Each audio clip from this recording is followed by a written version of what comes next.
안녕하십니까. 9월 7일 화요일 말씀 묵상 함께 시작하겠습니다. 오늘도 주님께서 우리와 함께 하시고 주님의 지혜와 그 함께 하심의 능력이 우리 가운데 온전히 충만히 임하기를 간절히 기도합니다. 각자의 사정이 다 다르기 때문에요. 우리들 가운데 정말 힘들고 어려운 상황을 경험하고 계신 분들이 있으실 수도 있고, 또 어쩌면 코로나 이야기 하지만 나는 참 지금은 지내기에 너무 좋다, 그렇게 느끼시는 분이 있으실 수도 있다는 생각이 듭니다. 어떤 모습과 어떤 환경에서 살아가든지 간에 주님께서 베푸실 만한 그 은혜를 베풀어 주시기 때문에 우리는 힘든 가운데에서도 주님의 도우심을 얻고 참으로 모든 것이 형통할 때일수록 주님께서 우리를 이끌어 주신다는 것에 대한 겸손한 마음을 확인할 수 있을 것 같습니다. 오늘도 이 말씀을 통해서 우리가 어떤 상황에 있든지 간에, 또 내가 어떤 사람이고 어떤 민족이고 어떤 지위를 가지고 있고 간에 하나님께서는 동일한 은혜를 베풀어 주셨다는 사실을 확인하는 시간이 되었으면 좋겠습니다.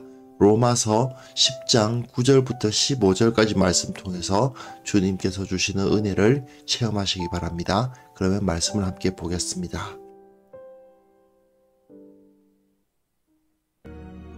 네가 만일 내 입으로 예수를 주로 시인하며 또 하나님께서 그를 죽은 자 가운데서 살리신 것을 내 마음에 믿으면 구원을 받으리라.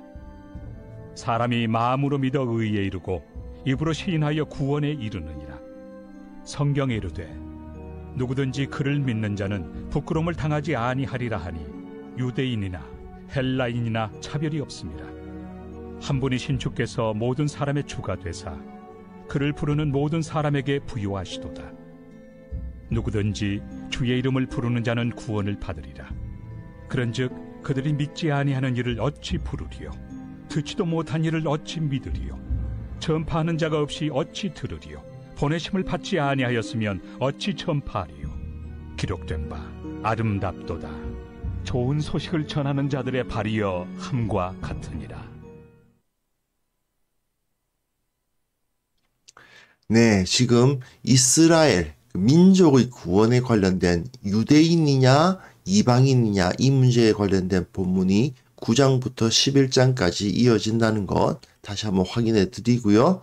그리고 9장에서는 누가 하나님의 백성이 되는가?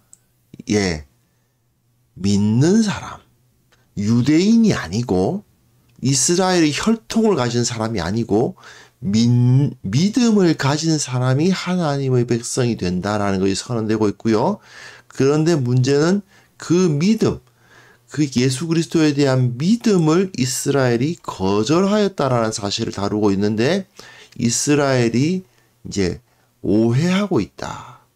자기네들이 율법을 통해서 하나님 앞에 의로워질 것이냐 오해하고 있었다. 그러나 율법이냐 믿음이냐를 보았을 때 사람은 믿음으로 말미암아 의롭다함을 얻게 되어 있다. 그런데 정작 이스라엘은 그 믿음의 법에 불순종하고 있다 하는 것을 그런 이야기가 진행되고 있습니다. 유대인들은 율법을 통한 의를 추구했지만 실패했다. 하나님께서 원하시는 의로움이란 것은 믿음으로 말미암는 것이다. 지금까지 우리가 묵상해 온 것을 보면 이 사실을 알 수 있죠. 율법이라는 것은 우리들의 부족함을 느끼게 할 뿐입니다. 공부를 하면 할수록 모르는 것이 많아진다. 이런 고백과도 같이 정말 공부를 많이 하고 정말 많은 것을 아는 것처럼 보이는 분이, 그분이 공부를 하면 할수록 모르는 게 자꾸만 늘어난다라고 말씀하시는 것처럼 우리가 하나님의 말씀을 알면 알수록, 율법을 지키려고 노력하면 노력할수록, 신앙 훈련을 받으면 받을수록 우리가 죄인이라는 사실을 더 깨닫게 됩니다. 그 지식을 많이 알을 통해서 하나님 나라를 들어갈 수 있는 게 아니고, 많이 알면은 내가 하나님 나라에 들어갈 수 없다라는 사실을 처절하게 깨닫게 된다는 거죠. 그렇기 때문에 구원받는 사람의 모습은, 주님, 제가 성경도 많이 읽었고요, 기도 시간을 빼먹은 것도 없고요, 예배는 꼬박꼬박 드리고 있고요, 나름대로 뭐 선행도 하고 있고요, 가난한 사람들에게 돈도 주고 있고요, 이렇게 이야기하는 사람이 아니고, 겸손히 하나님 앞에 나와서 다윗의 자손 예수여 나를 불쌍히 여기소서, 내가 무엇을 하여야 영생을 얻으리까가 아니라 다윗의 자손 예수여 나를 불쌍히 여기소서, 이렇게 겸손하게 주님 앞에 무릎을 꿇는 사람, 그래서 어떻게든 주님을 조금 더 닮아가 보려고 노력하려 하는 사람, 주님을 따를 수 없지만 그래도 조금이라도 한번 그 주님께 가까이 좀 주님의 그 은혜를 좀 더 가까이서 느낄 수 없을까 생각하는 사람, 그런 사람이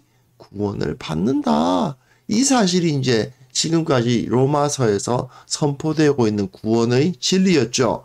자, 이것을 이제 바울은 한마디로 요약하고 있는 겁니다. 네 입으로 예수를 주로 시인하며, 이것은 말을 하기만 하면 된다 그 뜻이 아니고요. 많은 사람들 앞에 나는 예수를 믿습니다 라고 공포하는 것을 의미합니다. 즉 다른 사람들이, 이 시대는 어때요? 예수 믿는 사람들이 비웃음의 대상이 되었던 시절이잖아요. 그런데 그런 비웃음의 대상이 되었던 이 시절에 나는 예수를 믿습니다 라고 공적으로 이야기를 하는, 어떻게 보면 그 때문에 핍박을 당할 수도 있고 그 때문에 어려움을 당할 수 있음에도 불구하고 그 입으로 주님을 시인하고 하나님께서 그를 죽은 자 가운데서 살리는 것을 내 마음에 믿으면, 마음에 믿는다는 말, 나는 믿는다 나는 믿는다 그게 아니라 정말 하나님께서 예수 그리스도를 부활시키셨다. 죽은 자들 가운데 다시 살아난 사람이 인류 역사상 단 한 명도 없지만 유일하게 전무후무한 역사, 정말 있을 수 없는 기적이 예수 그리스도에 의해서 나타났다.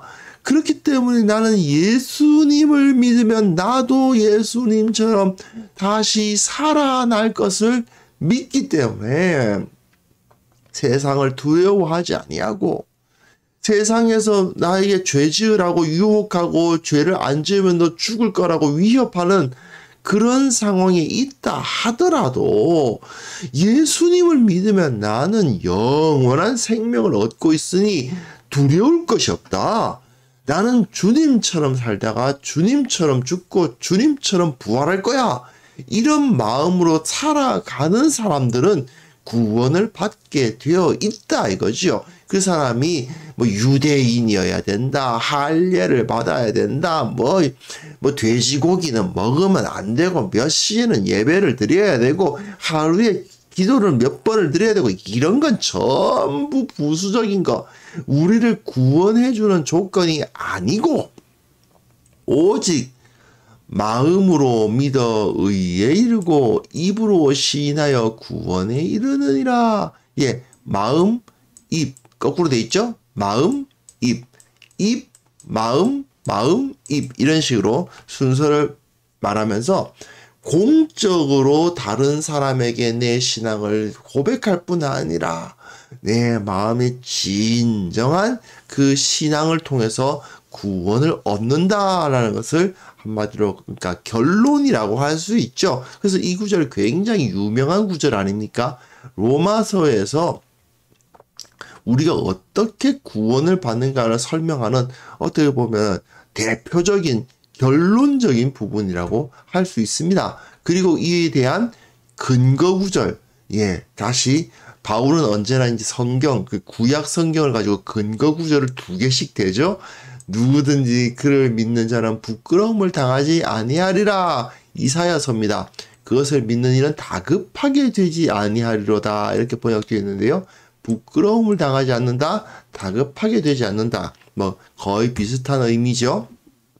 그리고 요엘서에 보면 누구든지 주의 이름을 부르는 자는 구원을 받으리라. 누구든지 여호와의 이름을 부르는 자는 구원을 얻으리니. 예, 같은 말이죠. 그래서 이사야서와 요엘 선지자 두 사람의 그 예언, 그 사이에 정말 바울이 이 로마서를 통해서 말하고자 하는 주제 딱 제시됩니다. 유대인이나 헬라인이나 차별이 없다. 한 분이신 주께서 모든 사람, 네, 유대인들만의 주가 아니고 이 세상에 있는 모든 민족의 사람들이 다 한 분이신 주께서 모든 사람의 주님이 되어 주신다. 그래서 그를 부르는 모든 사람에게 부요하시도다. 그를 부르는 모든 사람에게 풍요로움을 주신다. 구원을 주신다. 생명을 주신다. 그 이야기지요. 이렇게 결국 이것이 이 10장 12절이야말로 결국 바울이 로마서를 통해서 하고 싶어 하는 말, 이거죠. 그렇기 때문에 바울은 이 확신을 가지고 뭐 했습니까? 예. 지금까지 뭐 하면서 살았습니까? 선교사였잖아요. 자신의 생명을 걸고 복음을 전하는 삶을 살았거든요. 진짜 그 사람이, 이 바울이라는 사람이 그렇게 살아야 할 이유가 없는 사람이죠. 뭐 지적으로나 지위로나 유대인 사회 안에서 밖으로 나갈 필요가 없는 사람이에요. 유대인 사회 안에 머물러 있기만 하면 충분히 인정받고 충분히 부유하고 충분히 편안하게 인생을 살 수 있었던 사람입니다. 그런데 이 사람이 유대인 사회로부터 떠날 짓을 하죠. 무엇을 합니까? 첫 번째로 유대인 사회에서 떠날 짓? 예, 입으로 예수를 주로 시인하는 일을 해요. 그러니까 유대인 사회에 머물 수가 없어요. 물론 예수님을 믿는 소수의 유대인 사회가 있지만 기왕이면 많은 유대인들 사이에서 인정을 받는 것이 낫잖아요. 그런데 그야말로 그 소수파, 예수님을 믿는 그 소수파로 넘어가고 말았어요. 그뿐만 아니라 헬라인이나 차별이 없다는 것 때문에 헬라인들 사이에 들어가서 전도를 하고 그들에게 복음을 전하는 삶을 산 거예요. 그 사람은 유대인 안에 머물러 있었어야 편하죠. 그런데 그렇지 않습니다. 그러니까 어떻게 합니까? 자, 믿지도 아니하는 이를 어찌 부르리요? 이게 무슨 소리겠어요? 그 이름을 부르는 자는 구원을 받는데 부르려면 어떻게 해야 되냐? 믿어야 될 거 아니냐? 믿어야지 부를 수가 있지. 그러면 어떻게 부르게 할 거냐? 듣지도 못한 일을 어찌 믿으리요? 예, 들어야 될 거 아니냐? 전파해야 될 거 아니냐? 전파하는 사람이 없이 어찌 들으리요? 보내심을 받지 아니하면 어찌 전파하리요? 이게 무슨 소리겠어요? 내가 이 이방인들 사이에 들어가는 이유가 여기 있는 거죠. 보내심을 받지 아니하였으면 어찌 전파하리요? 내가 전파를 하면, 내가 보냄을 받음으로써 전파를 하면, 그죠? 복음을 전하면, 전파하는 것에 대해서 믿음이 생기고, 그리고 그 믿음에 대해서는, 전파하면 그것을 듣고, 믿는 자들이 생기고 그리고 그것을 하나님의 이름을 부르는 자들이 생긴다. 그 이야기죠. 그래서 바울은 이렇게 얘기합니다. 기록된 바 아름답도다 좋은 소식을 전하는 자들이 발이여. 예, 여기 보시면 내 하나님이 통치하신다 하는 자, 이게 이제 복음이거든요. 내 하나님이 통치하신다 하는 자의 산을 넘는 발이 어찌 그리 아름다운가. 이사야서 52장 7절의 말씀입니다. 이 말씀을 바울이 언급하면서 내가 내 인생을 이렇게 살았다라고 고백하고 있는 것입니다. 누구든지 주의 이름을 부르는 자는 구원을 얻는다.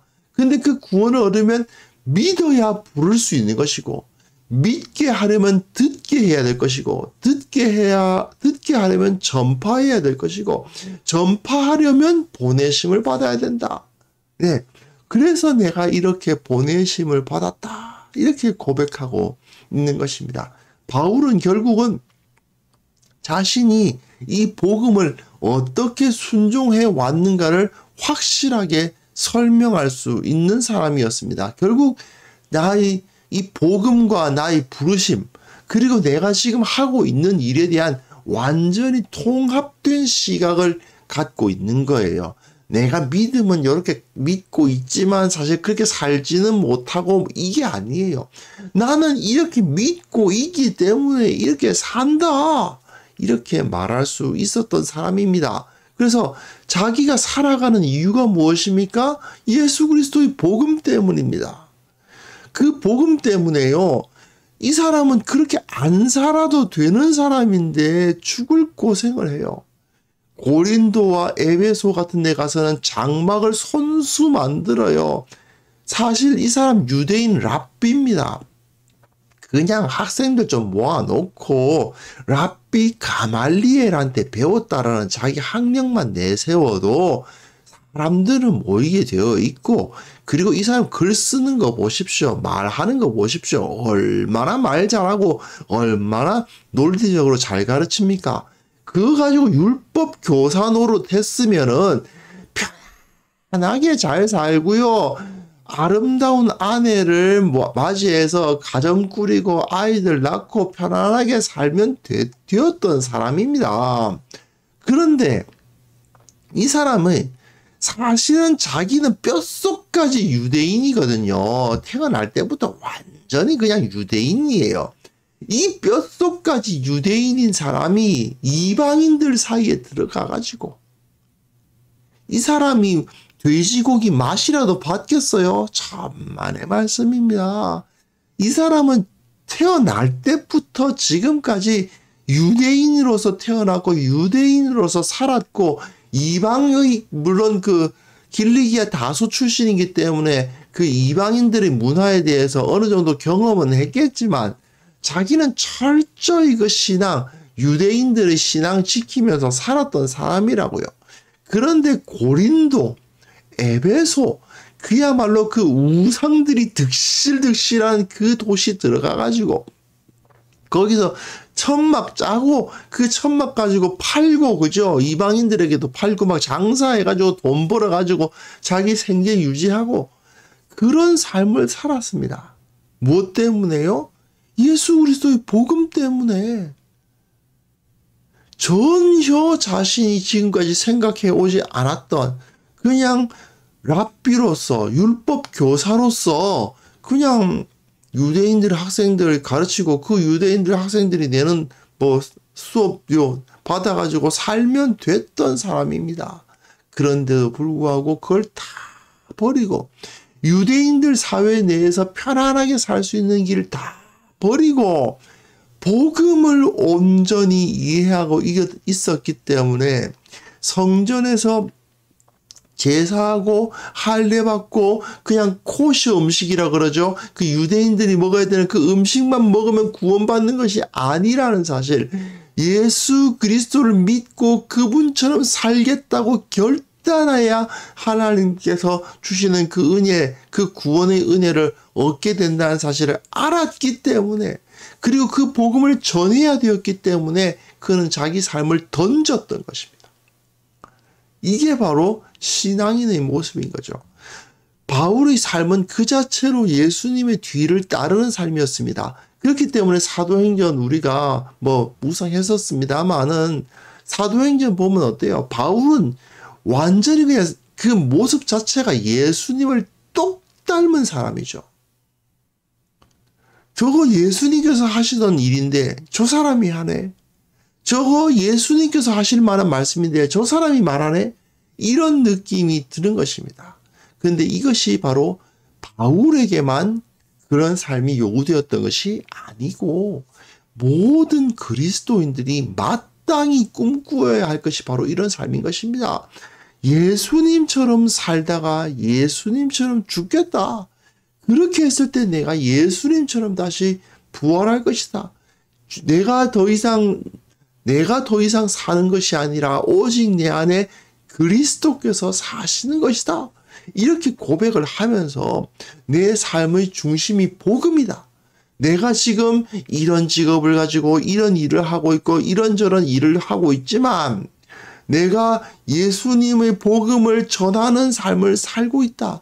나는 비록 한 가게에서 사장 노릇하면서 살고 있고 어떤 직장에서 말단 직원에서부터 대리, 과장, 부장 역할을 하고 있지만 나는 예수 그리스도의 복음을 위해서 살고 내 삶의 중심은 오직 예수 그리스도의 복음이다라는 것을 깨닫고 그것을 위해서 살아가는 사람들, 이게 바로 그리스도인들이라는 것을 깨닫게 됩니다.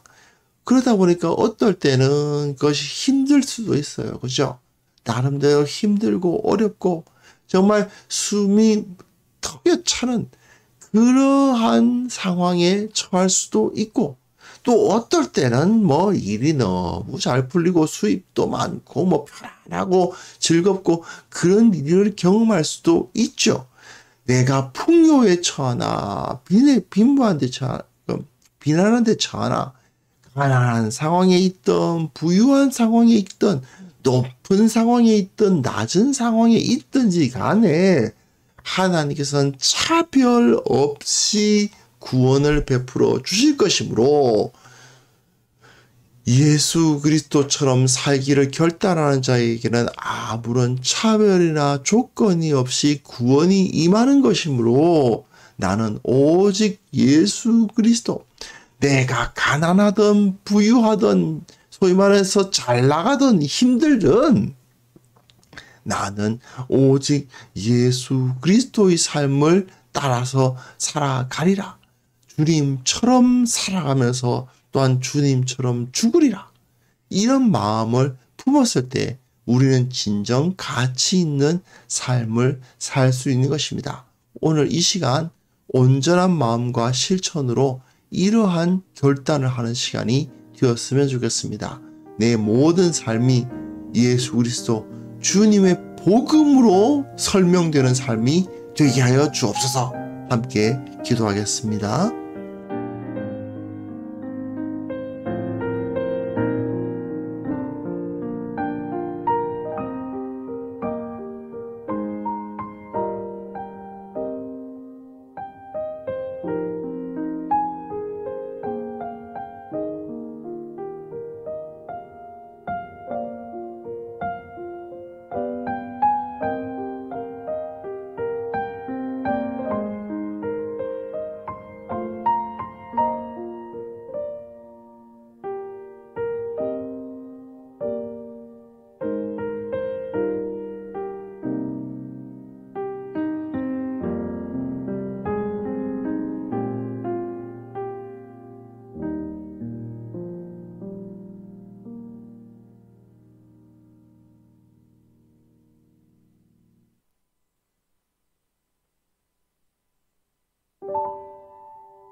하나님 아버지, 참으로 오늘 말씀처럼 우리의 모든 삶이 주님의 복음에 중심을 두고 복음으로 설명되고 복음으로 이끌어지는 삶이 되게 하여 주시옵소서.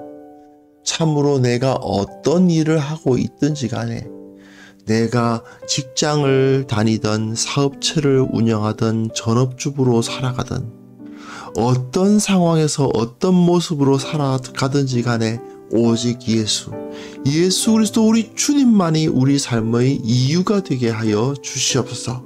아버지, 세상적이고 인간적인 어떤 그런 것들에 의해서 내가 재단되고 그런 것에 의해서 판단되는 것이 아니라 내가 어떻게 하면 예수님을 더 가까이 모실 수 있을까? 저 사람은 얼마나 예수님에 가까운 사람인가를 가지고 나의 정체성이 이루어질 수 있도록 주께서 우리에게 복을 내려 주시기를 원하옵고 바랍니다. 또한 모든 교회가 더 이상 세상에서 저 사람이 어떤 사람인가, 어떤 직업을 가지고 있고 얼마나 헌금을 많이 하고 얼마나 교회를 잘 섬기는가가 아니라, 세상적이고 인간적인 기준이 아니라 오직 예수 그리스도의 복음 안에서 모두가 하나 되는 그러한 공동체로서 이 교회가 변화될 수 있도록 도와주옵소서. 아버지, 원하옵기는 이 지금도 세계 각곳에서 이 복음 전하기 위해서 자신의 생명을 바치고 자신의 인생을 주님 앞에 드리는 선교사들이 있습니다. 그들을 붙들어 주옵소서. 그들이 헌신하고 있사오니 그들이 헌신을 받아주시고, 그들이 어려운 가운데 있을 때마다 주님께서 도와주시고, 필요한 것이 있을 때마다 주님께서 공급하여 주시고, 그것을 통해 저들의 손길을 통해 하나님의 나라가 세워질 수 있도록, 그곳에 구원받는 영혼들이 날마다 더할 수 있도록 주께서 큰 역사 일으켜 주옵소서. 아버지, 오늘 주님 앞에 이 하루를 봉헌에 올립니다. 이 하루가 주님 앞에 영광 돌리는 하루가 되게 하여 주시고, 주님의 능력, 주님의 힘을 가지고 이 세상 살아가면서 주님께 영광 돌리는 하루가 되게 하여 주옵소서. 늘 주님께 감사드립니다. 항상 기뻐하며 쉬지 말고 기도하며 범사에 감사하는 삶으로 주님의 모습을 따르기를 원하오니, 주님께서 우리에게 복을 내려 주옵소서. 예수 그리스도의 이름으로 기도합니다. 아멘.